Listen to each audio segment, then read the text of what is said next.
Hello everyone. So it's now 2:05, so I think we're going to get started with the webinar.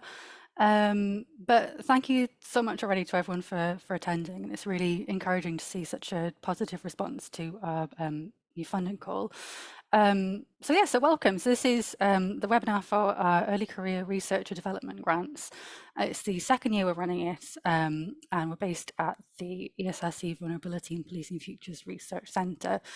So I'm Sophie, and I'm Centre Coordinator, and we're joined today also by Professor Charlie Lloyd, who is our Centre Co-Director, and our Early Career Researcher champion, Dr Laura Bainbridge. So we're going to talk first about some of the key aims and principles of the centre and what the fund is going to hopefully achieve to our successful grant holders. And then we'll discuss briefly the application process and have some time for questions and answers at the end. We did receive quite a substantial number of questions during the registration process, which is really encouraging. And we plan to answer just as many as we can, but if we are not able to, we'll follow up directly after the webinar. And there's also the Q&A box, which you can make use of to answer questions that crop up during the presentations if you think of any, and we'll address those at the end as well. So I'm pleased to welcome Charlie, who's our Centre Co-Director, who's going to talk a little bit more about the fund and about our centre. Thank you very much, Sophie. Hello, everybody. So my job is really to give you an overview of the centre and talk about the fund as well, and some of the criteria revolving around the funding. So if you could click on to the next slide, please. So we have 5 years of research funding for our centre from the ESRC, and we're nearly 1.5 years in. It's jointly led by the University of York and Leeds, and we have 27 co-investigators distributed across 13 institutions and a lot of external partners of various government, non-government, national, international sorts.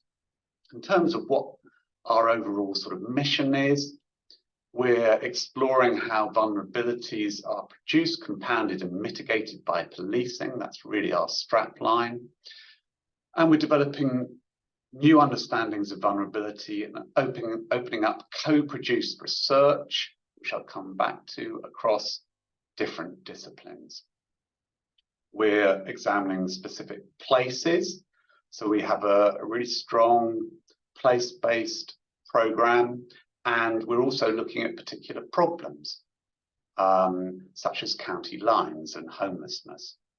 And we're attempting to shift the evidence base and public debate about policing to rethink the role of the police within a plural conception, i.e. the police among other agencies in terms of coercing people, working with people who might be considered to be vulnerable. Okay, let's go on to the next one. Please, Sophie. Thanks.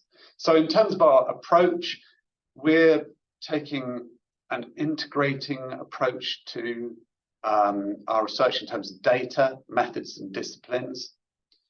And we have a lot of research that is drawing on different methods within the same project.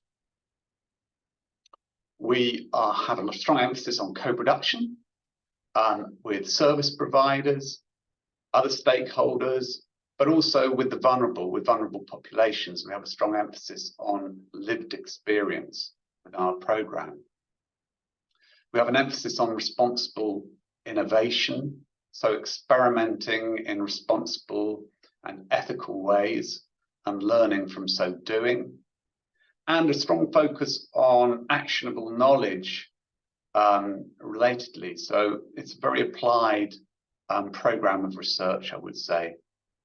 We're committed to open research, and we're very strongly committed to equality, diversity, and inclusion. And I think we've emphasized that in the information we've provided to you on the website in terms of thinking about EDI. And We have a goal of harm reduction, reducing the harms that we're witnessing across our programme of work, and ultimately an assurance to do no harm. Okay, let's go on to the next, please. So just very quickly, I'm not going to go on, and lots of this is on the website, which I really suggest you get stuck into to get a good understanding of what it is we're doing. We have this place-based program, which I've already referred to, and we're doing a lot of work on linked data sets, quantitative research on linked data sets, but also qualitative research alongside that quant work. We started in Bradford, and that program is moving on to Leeds.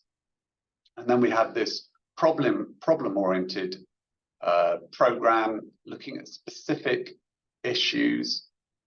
We've kicked off with county lines, domestic abuse, online child sexual victimization and mental illness. Those are all currently running. And then we have other projects like homelessness and modern slavery to start next year.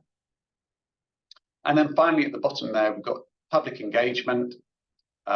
This is a program of work looking at people's understandings of policing vulnerability and how they would prioritize that against other forms of policing.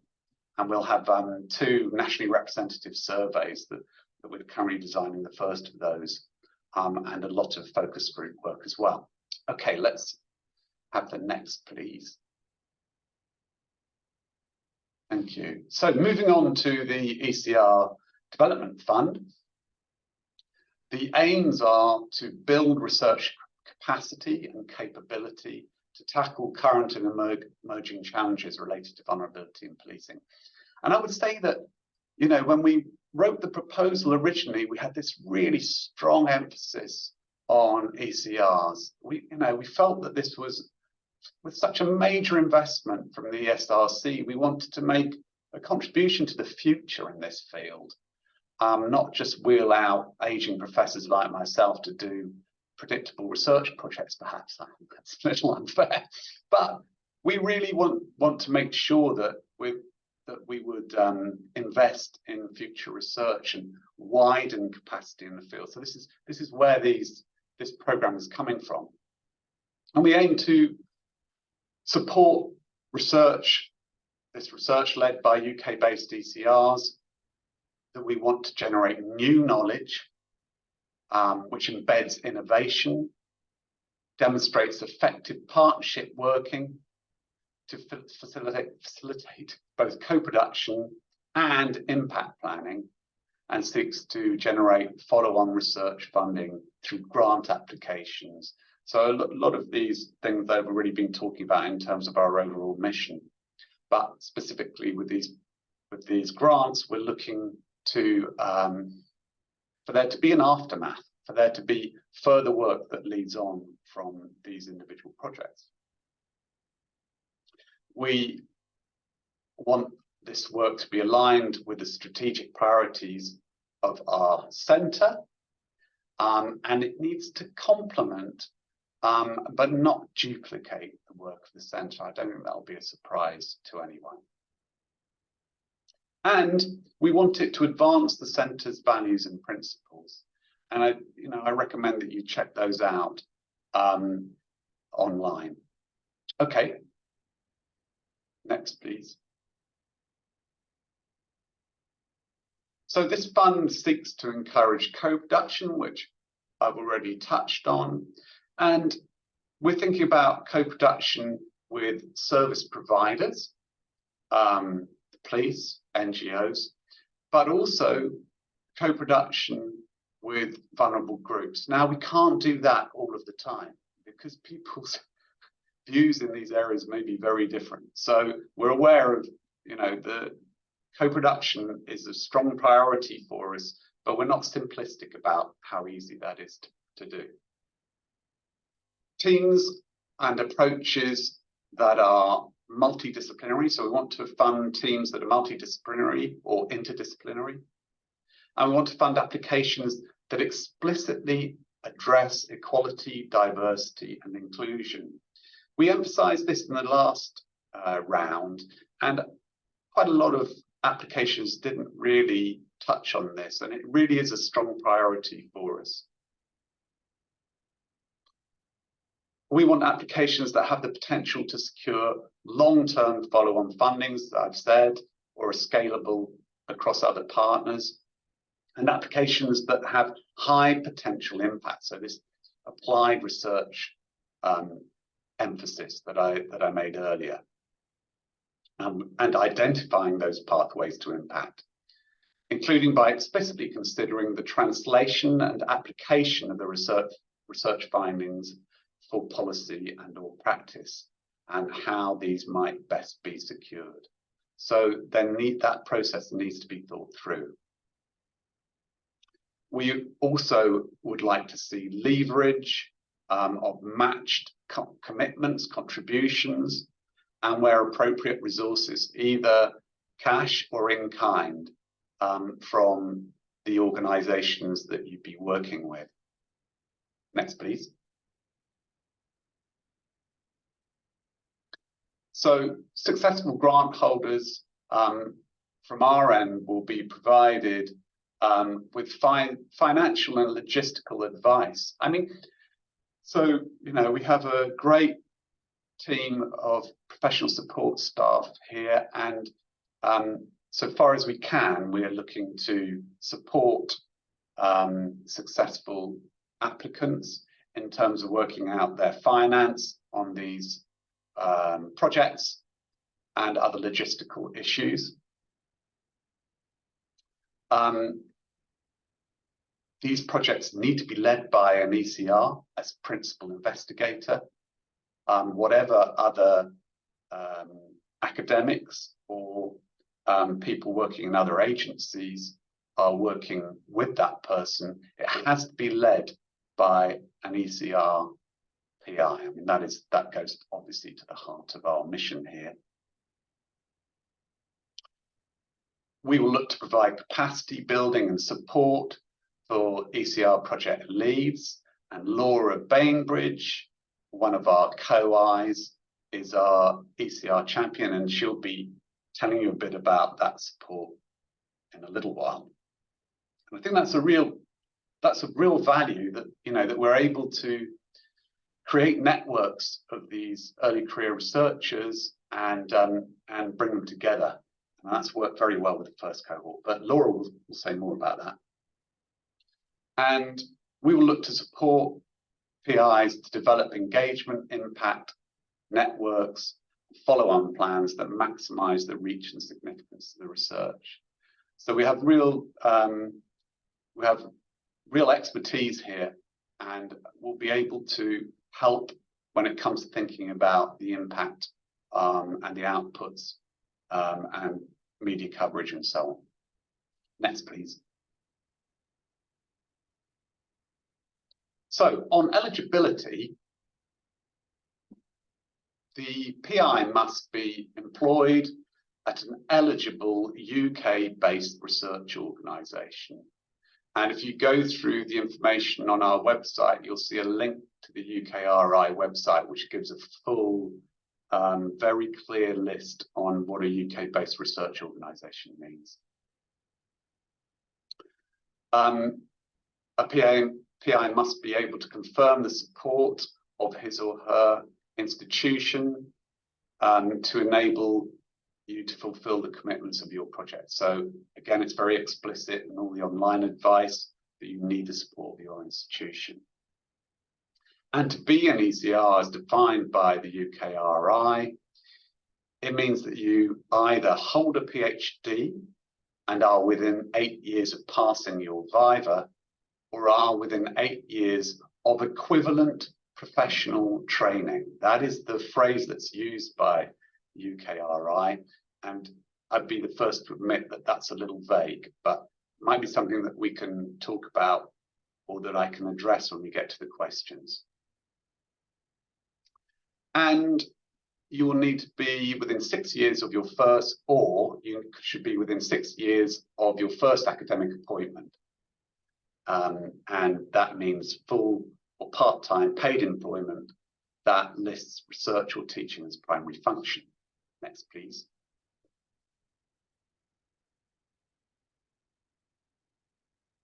So our call is now open, and I encourage you to think about this and what you might be able to send to us by way of an application.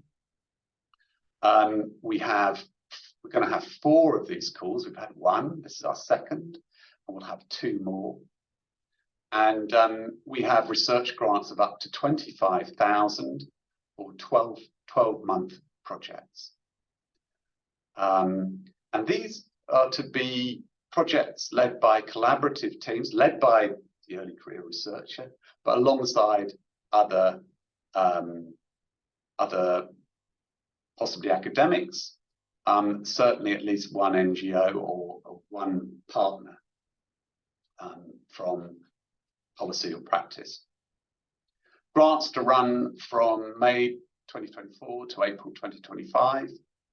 And we've got these 3 thematic steers for this round of funding. Vulnerability and neurodivergence. Neurodivergence has cropped up as a real issue across our programs of work. We're not explicitly addressing that. Race, ethnicity, and vulnerability, which I've touched on already. Asylum seekers and vulnerable migrants. So these are all areas that we feel we need more research in. But I should emphasize that you're also free to put in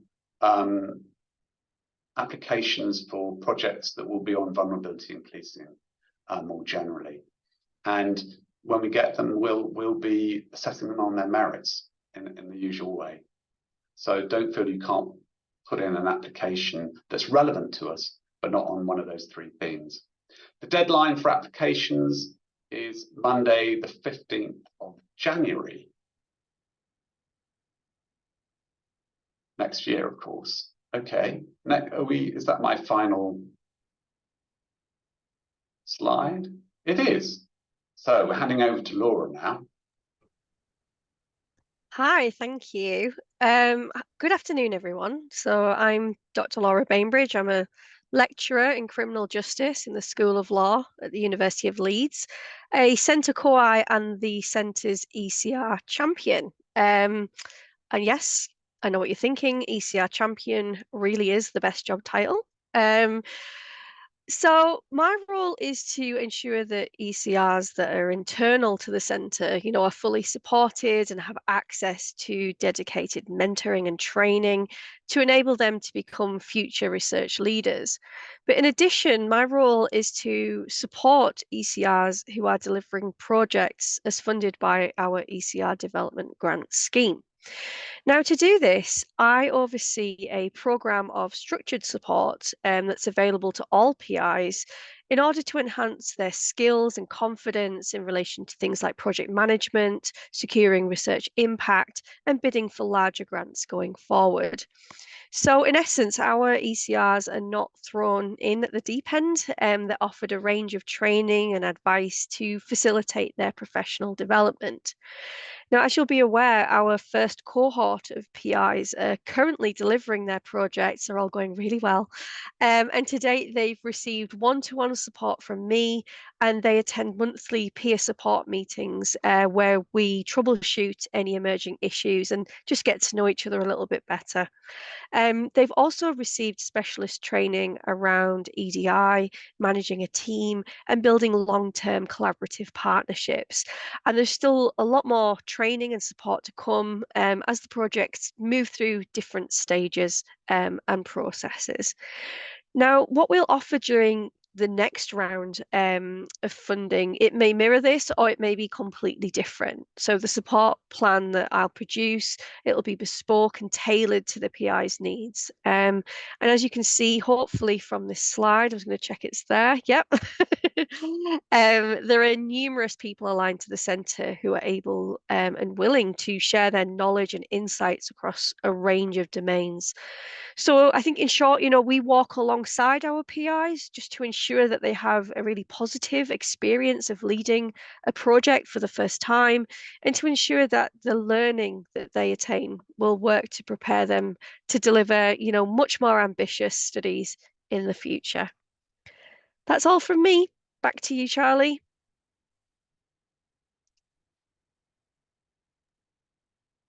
Yeah, well, or back to Sophie. Back to Sophie, apologies. I thought you were doing handover. My apologies. It's all right, don't worry. And I think we're going to go on to the questions now, aren't we, Sophie?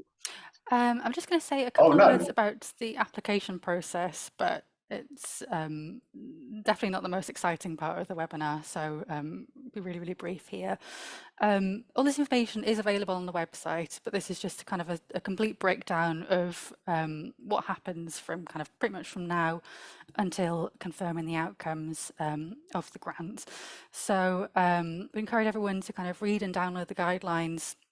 If there's anything that kind of crops up in this webinar or that you think isn't answered by those guidelines, then please do email us, and we'll kind of endeavour to find the answers and get back to you. Like Charlie said, the deadline is Monday, 5th of January next year, and we'll conduct a kind of a very brief cursory eligibility check just to kind of make sure that all the applications are kind of contain everything that we need them to before it goes to the wider panel. We might conduct a shortlisting process just depending on how many applications we get, but our entire funding panel is made up of our 4 centre directors and 3 external representatives, which include reps from our 2 of our project partners, including an NGO, and 1 of our centre co-investigators who is not based at the University of York or Leeds. So I hope this is all quite straightforward, but one thing to just a flag that we had from last year. So as part of your application, we hope that you kind of be submitting supporting documents along with that. So project partners, letters of support, and kind of letter support from your head of department. And just to flag that we know that sometimes there can be hold-ups to getting those letters depending on, you know, timelines outside of your control, but just making sure that you kind of factor in enough time to get hold of those by the deadline so that we're not we don't get an application and then supporting documents a week or so later. So I think that's all we need to cover here. And if you Google Vulnerability and Policing Futures Research Centre, all the information is available in the opportunities section of our website. So now we can move on to Q&A. So there are a few questions that came up during the initial registration that everyone conducted that we just wanted to kind of address right off the bat, because I think they're kind of quite nuanced or quite interesting or quite important information that we wanted to share. We've got some through the Q&A function, so that's great. And we'll also work through the list of ones we received during our registration. So I think we're ready to go to Q&A, Charlie and Laura. Yeah. Thank you. Okay, so Charlie, is there a preference towards quantitative data collection? And if so, why? I have prepared answers for all of these. I'll try not to just read them out because it could get quite boring. But no, there is no preference towards quant data collection by any means. We're equally open to quant and qual research, and indeed have, you know, substantial programs of work of both kind going on. I would add to that, though, that we are really interested in, so far as it's possible, and this is, you know, it's not a directive for every project, but we're interested in whether we could get proposals on that make use of both quant and qual data. Although I recognise that with 25,000, there will be limitations on what can be done. So we're wide open on quant, qual, and both. Thank you. Does the application need to involve policing in some way? Well, it does, because that is what our program is about, vulnerability in policing. Our whole mission is about vulnerability in policing. So it has to really key into policing to some degree. But I would stress that that's a really broad concept of policing. It doesn't mean necessarily the police. So you know, our ideas around policing are the range of agencies that sort of impinge on vulnerable people. And so you can think much more broadly, and I encourage you to think much more broadly than the police. And, you know, our mission is really to think about how can the sort of agencies that work together in this space work together better? And it may not be the police that need to take on some of these duties. So yes, policing, but not necessarily the police. But it can be the police. Charlie, can the fund be used to extend a research project where the recipient, only received a short-term grant? No, this funding is really to allow an ECRPI to carry out a discrete project, and it's not set up for supplemental funding for an existing piece of work. Okay. Can a PhD student apply a loan and cost another student to work alongside them? Applicants must be early career researchers as defined by UKRI, which means you're employed by an eligible UK research organisation and it's been 8 years since your last academic qualification. It's not designed to support PhD study or to supplement PhD funding. Well, you don't necessarily need to have a PhD to be eligible. We want to see sufficient evidence in your application that you've comparable professional experience to deliver the project. Although, as I said earlier, I do recognise that the definitions there are not necessarily straightforward. In terms of the thematic kind of steer for this year, will we consider modern technologies such as social media, online harm, and the policing of these? Yeah, as I said, so the three themes are areas that we're keen to get applications on, but we're open to other areas that are relevant to us. So it's absolutely fine if your proposal doesn't align to those three thematic steers, but relates to vulnerability in policing, then that's fine. And that example, social media, online harm, and policing of those could well fall within our areas of interest because of the focus on harm and therefore potentially vulnerability. What interpretations of vulnerability will you accept? Yeah, and the rest of that question is, and how closely can our projects expected to stick to the theme? So vulnerability is a contested term, and we're sort of so far fighting shy of coming up with a sort of really explicit definition of what is meant by vulnerability. Moreover, it's interpreted differently by different agencies in the area. So it's right that it's not simply defined, because differences in how different agencies regard vulnerability are really important to understanding what's going on here.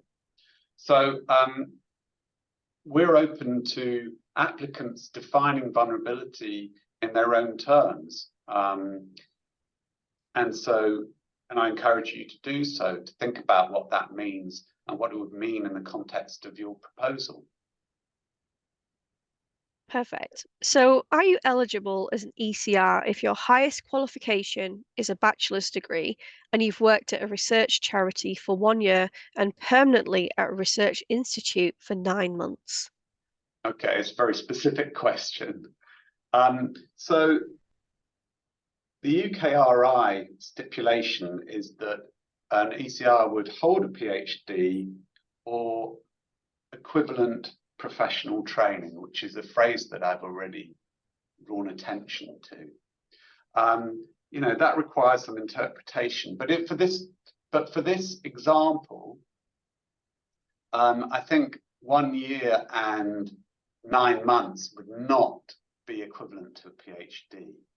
So I think it would be difficult for that applicant to show that they had reached a level of methodological sophistication, had written up work to the quality, to the standard one would expect within a PhD over that short period of time.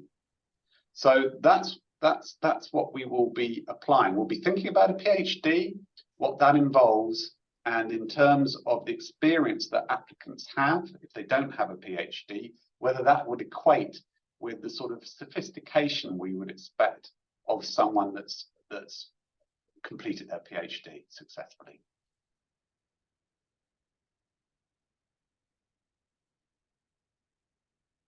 silence. Just stunned silence, all the information coming at us. We have had quite a few questions that have come through via the Q&A, and that'd be good to get your perspective on, Charlie. So Okay. we'll work through some of those. So let's see. So, relating to the eligibility questions. So someone's asked, if you're in a bit of a grey area, RE, PhD, i.e. having submitted corrections and are waiting for them to come back, but are in an academic job, would you still be eligible? The outcome is very likely to come back before application deadline, but they just want to check. Okay, so this inevitably is tricky, but if they have an academic job, sorry, if you have an academic job, then I think you probably do qualify, because I think we've said it's either within 8 years of PhD or within an academic job within a certain period of time. But we can check that out. But my initial response would be that if you already have an academic job and you're waiting for corrections, you probably do qualify. But with some of these, you know, the horrible thing is this is recorded. We'll have our best effort to answer, but sometimes it's, you know, we're going to need a little time to think about it. I think that's one where I can only give you a sort of rather equivocal, slightly unsure answer, but we can follow it up with you. Thank you, Charlie. Somebody has asked, could we please provide more details on match commitments? More details on matched commitments. Okay, so we're looking for close working with partners, and we're also looking to make the most of our funding in the same way that we look for support from partners, and as you know, in terms of elsewhere within our research program. So this could be working with an NGO or a police force, and then putting time in effectively to the project. So they might be attending meetings, they might be working with a researcher to help them access interviewees, or they might be providing data, a data set. All of that takes up staff time, which can be costed or described in the application as in-kind support. I don't think we're asking you to cost everything, but to give an account of the in-kind support that will be provided. In other situations, there might actually be money, real money. So it's different types of support, but we would expect you to explain that support, and I think we ask you to evidence it in a letter from your partner outlining what the nature of that support would be. No, great, thank you. Somebody else has asked, could you please explain how closely the projects need to be linked to policing? So could it be a project that addresses wider vulnerabilities that they may encounter, or must it be something that explicitly impacts policing? Well, this is a good question, you know, and it's difficult to define what is meant by policing, but I think you need to make a clear case for what you mean by policing in your application if it's not straightforward. I think what we're not doing is throwing this open to studies of vulnerability. And that's way, way broader than the centre's interests. And I would hate to think of people putting in applications that, you know, would be a waste of time for them. And that's the purpose of these sorts of events, this sort of feedback, to try and ensure that that doesn't happen. And I would say that if you're interested in elements of vulnerability that really don't have any relation to policing, broadly cast, as I've emphasised, then I think you really need to think twice. That's brilliant, thank you. Sorry, I'm making notes at the same time, which I'm looking off to the distance. So we've got another question from an attendee saying, would participatory research method be an appropriate example of co-production? Yeah, I think it could be. So yeah, I think it would be. So if it was a participatory research design, working with, it could be people with lived experience, I guess it tends to be, if we're talking about those sorts of designs, then I would think it would be pretty hard to do that without co-production. So yeah, I think very much so. So I tried to say that our interpretation of co-production is both sort of professionals, partners, but also people with lived experience. So those are both types of co-production that would count for us. Oh, lovely, thank you. So I've got a few more questions that come through the Q&A. So someone's asked if it's possible to discuss research in a bit of detail with someone before going ahead with the grant application in case it's not relevant.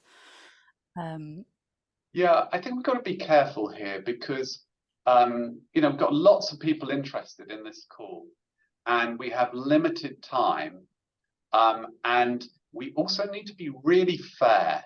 So whenever I've been involved in these sorts of programs where we're funding work, I always keep in mind that we have to treat everyone exactly the same. So if we were to offer to someone, yeah, ring us and we'll have a chat about whether this is relevant, then we'd have to make that offer to everybody. And I just don't think, I'm afraid we just don't have the resources to do that. So I hope this is helpful for you, this meeting. I encourage you to look at our broader program of work and think about the relevance of your idea within it and make a case for its relevance if you do apply, linking it to themes that are clearly of importance to us. It might also be worth meeting with your director of research if you're at a UK HE institution, just to discuss the call and if they feel that it would be, you know, the appropriate funding stream for you to apply to. Yeah, I think that's a really good idea, Laura. On the co-production question, I just want to nip back to that because I think we may have specified that we expect co-production with a partner, don't we? With a partner organization. So while I said that a participatory research design would count as co-production, and I would see that as co-production, I think you'd also need to be showing that you were working closely with a partner as well. So if you check the guidance, I don't know whether Sophie and Laura, I'm hoping to see you nodding your heads as I say this. Okay, good. So I just want to make sure that I'm being clear there, that I'm not saying that would count as co-production for your project as a whole, because we still expect you to work closely with a partner organisation, as well as people with lived experience in that case, in your particular case. No, that's brilliant, thank you. So we've had a question going back to eligibility. So somebody's asked, in relation to eligibility as an ECR, would an honorary research fellow at university with a recent PhD be accepted?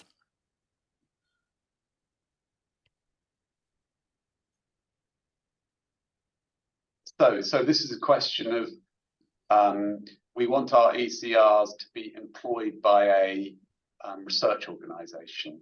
And so the question is, does an honorary research fellowship count as employment by a research organisation? And my feeling is that it would not, because it's not actual employment. And so, I mean, it does depend on these contractual things that probably vary between universities. What we need is for us to be able to fund the university at which the honorary research fellow is based. So the funding is not to the ECR, it is to the organisation that person works with. So we'd be contracting that university, and it would need to be we need to be confident that that researcher would still be employed beyond, right up to the end of their time working on our project. So it's a good question. It's Tina, isn't it? It's a good question. But I think literally looking at our guidance, an honorary research fellowship would not count as employment by a research organisation. I think that's one for us to take a note to check. And we can always contact Tina if on reflection I've got that, I'm overstating the case. But that's my initial reaction, I'm afraid. And support would need to be in writing from the head of school or equivalent as well to confirm that that contract will, still be live until the end of the study. There need to be a contract of employment, effectively, which an honorary post is not. So it's not straightforward. So Tina, I think we'll have to get back to you on that. Let's go on to another one. Yes, so someone's asked whether the themes change each year for the grant. And we've referenced PhD or PhD students working in different fields. Kind of been over eligibility a few times, but I suppose if you wanted to say something about the kind of multidisciplinary aspect of the grant in relation to that question. Okay, it's slightly ambiguous, that question. I mean, so we don't fund PhDs, so that's the first point to make. But we certainly are interested in different fields, as long as they relate to our overall mission in terms of vulnerability in policing. So again, so fine to have different disciplines and different approaches. We're very open to new ideas and things that we're not doing currently within our program, but obviously has to relate to our main themes. The themes to our main mission. The themes will change each year, I assume, unless we felt that we had so little response on one of our themes that we wanted to put it in again. So I want us to have, I want us to be able to do that should we choose to. But remember, you're not limited to the themes. So as I've said, we've got the 3 themes, but we're more broadly interested in policing and vulnerability in policing as well. So it's not a restriction. The themes aren't a restriction. They're an encouragement, but not a restriction. That's really nice wording, so I'm just scribbling down some notes. Thanks, Charlie. Okay, so someone's asked, can the COI be employed as a research assistant? Brackets, they're currently a PhD student. And I'm assuming that you mean the COI is the research assistant, but the COI is the PhD student, not the applicant. Oh wow, that sounded complicated. Sorry, so where is it? Where is it in the list? It's at the bottom, Charlie. At the bottom. Thank you. Can the COI be employed as a research assistant, current PhD student? So I think COI relates to academics, where it relates to academics. It relates to academics that are on contracts within a university. So they have a job within the university, and then they're a COI, and then they're not funded. So our COI academics are not funded here. This is, aimed at ECRs. So that's why we're not doing that. And then separately, and I would encourage you all to think about this. It's been good where we've seen research assistants being employed as part of applications. I mean, this is not a stipulation, not like everyone has to do it, but I think it's really good experience for ECRs to employ a research assistant and manage a research assistant. And Laura's been really good at supporting ECRs in doing so. So we wouldn't sort of just cast you off. We'd also try and provide you with advice and support. So do think about that. But as I say, it's not something that we would take into account in choosing which are successful applications. So those are the two different things. Co-I academics, or indeed partner organisations, of course, we shouldn't forget, and then research assistants that are employed for the job. If they have a contract in the university, an academic, they can't be a research assistant in this way. And there's this complicated thing that I always find really confusing about directly incurred and direct. Oh, no. What is the phrase? Directly and non-directly incurred costs. Direct, yeah, there's another phrase. But anyway, they're different funding sources for the ESRC, and so they are very clearly different. So I hope I've answered that. So a co-I that's an academic can't just be put on as a research assistant. They would need to be employed expressly to be a research assistant on a research grant.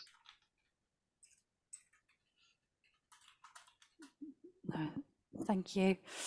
So we have a few more questions. A couple of questions that again relates to eligibility and kind of the steer.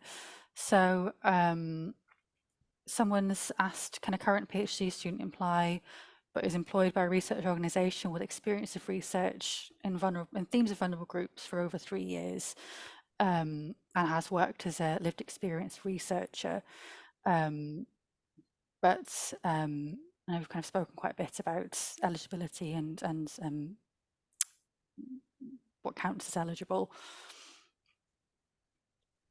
Yeah, it's pretty clear that we're expecting people to finish their PhDs to be an ECR. It's pretty clear in the guidance, the SRC guidance as well. So, so I think this would be problematic. I think that the issue though becomes that you could be a part-time PhD student for like 10 years and do a very serious research job. So if you're part-time, or you're not even part-time, you might be working full-time and registered for a PhD and do 10 years worth of research with publishing and so on. And that's what I mean by some of these things are quite difficult to specify. So if you have a large amount of research experience, then you might be able to claim that it was equivalent to a PhD, even though you were registered for one. It's kind of a bizarre situation, but in theory, that would be something you could argue. So looking at a specific example, employed by research on part-time with experience research on things that are for above 3 years and worked as lived experience researcher. I mean, it doesn't sound that is a large amount of research experience, I'm afraid, with lots of publications and, well, not lots of publications, but lots of written up research and research experience akin to a PhD. So I would have thought, while I recognise this might be a frustration, and it sounds like your experience is extremely valuable actually in all sorts of ways, for this particular application, you might be borderline. What do you think, Laura and Sophie? I'm leaning towards probably not eligible. Yeah. Unfortunately. Yeah. Which is a shame, but yeah. We've got a few more questions. So yeah, someone's asked, can an individual ECR apply without a co-I? So it would just be a single early career researcher on the project. Yeah, I think you can. I don't think we say anywhere that you have to have a co-I with you. You do have to have a partner organization though. You might also want to consider if you need an informal mentor to kind of help you with the project, someone who's within your school, or if you want to set up a specific, research advisory board, just so you have that, that external experience and kind of guidance coming your way throughout the 12 months. Yeah, I mean, we want to see people supported by their institutions, not just by us. So I think Laura's right. We might have concerns that if you're isolated and not getting that support from your department, then that could be problematic for you. So some sort of mentoring arrangement would be great. Oh, brilliant. So, and there's got a couple more questions. Yeah. Conscious of the time now, but someone's asked, should the required webinar workshop costs be included in the budget? I think that's referring to the one of the stipulations that we have on the grant funding about producing a report and hosting a webinar or workshop to disseminate some key findings. Wow, that's very specific. So we're stipulating it, and we're wanting them to. Oh, sorry, I'm a bit rusty on this. So they're supposed to be, or we're asking people to organise those workshops from their universities, or these webinars from their universities, I suppose. So we're not doing it; they're doing it. Yeah, I think it should be included in the budget if that's the case. But how much does it cost to do a webinar? I mean, if it's a webinar, we wouldn't expect to see a lot of associated costs. I think we might need to go back on this one and do some kind of clarifying, because it may just be part of the expected output list that we're going to organise. Can we check on that, Sophie, and come back? I think that was my initial thought, that this kind of falls under the support that's offered by our communications engagement officer. Yeah. So it's Yeah. kind of where we will help, but kind of additional dissemination costs outside of the outcomes that we expect should be costed in. But I'll make a note to follow up and check on this. Thank you. I think the only thing is someone sent this to anonymously, so I don't know if you wanted to follow up via email afterwards. So I've got your details if you're still on the call. Yeah, with regards to anonymity, if you do get in touch with us, we'll be careful not to, spread any of this information anywhere. Sometimes, you might be interested in asking about this and you don't want your department to know about it or whatever. But so obviously we will treat that as a confidential question, other than, lots of people put their names here that others can see, obviously. But if that's an issue, then of course you can email us and we'll respect your confidence on these questions. Now, we've got a few more. I am a full-time student. I can see the two now. I am a full-time student, but I have a number of research publications. Full-time student meaning PhD student, I'm assuming.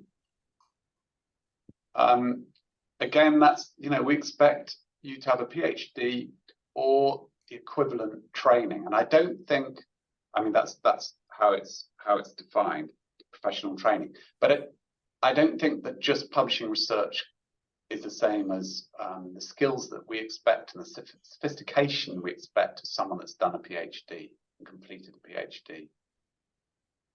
So I think that's a bit of a no, I'm afraid. Assuming that you're a full-time PhD student.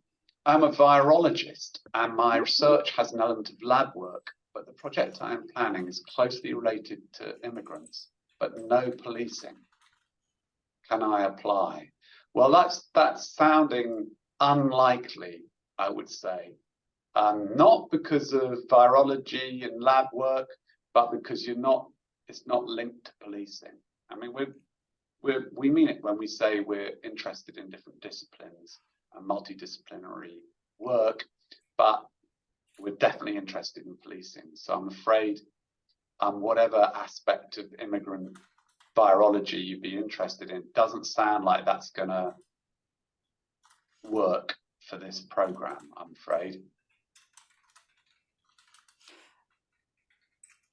Yeah, well, it would be interesting to see proposal with some lab work, but unfortunately that's not the case. I think we do have a hand raised in the attendees list, Wow. but I suppose whether or not if you could submit that via writing if you have a question rather than out loud. How are we doing on time, Sophie? If We've just hit bang on 3 o'clock actually. Oh, okay. So Well, it's kind of miraculous that we went through all the questions and finished on the hour. somehow, like I said at the start of the meeting, we did have some questions that were submitted before the webinar, but we haven't been able to address here, and they might have been addressed via the Q&A kind of afterwards or during the presentations, but I'm conscious that not everyone who submitted questions would be here. So just to kind of confirm that we'll be following up with those ones separately. And was there anything that you wanted to kind of say to round off, Charlie? And No, I mean, well, I very much hope that you found this helpful. And as Sophie says, we'll pick up questions that we've not responded to here. Do check the Q&As online, which are really clear and quite nicely structured, so you can look at areas where you may have doubts. And go to that website and check out what we do and get a real understanding of what we're about, in addition to what we've been able to talk about here. And if it looks like you've got something relevant for us, please do apply. please do. Yeah, absolutely. I encourage you. We encourage Strongly you encourage to you apply. to apply. Strongly encourage you to apply. And we have a really good, rigorous process for decision making on all of these grants. So if you do put something to us, you can be assured that it will be a proper process that will be going through to make the decisions that we make. We take it very, very seriously indeed. And do take a look at the projects that we funded for this year, just so you can get a flavour of the scope and the scale of what they're delivering. So don't don't overpromise, I think, on these small grants. That's good advice. Yeah, that's brilliant. Thank you both, and thank you to everyone for attending. It's really, really encouraging just how many people we've had on the call today. And so, like I said, any kind of questions or applications can go to this inbox, and I'll be answering. And if I don't know the answer, I can get you to the right people. So thanks everyone, and I'm going to sign off now. But thanks. Bye now. Bye. Bye. Bye-bye.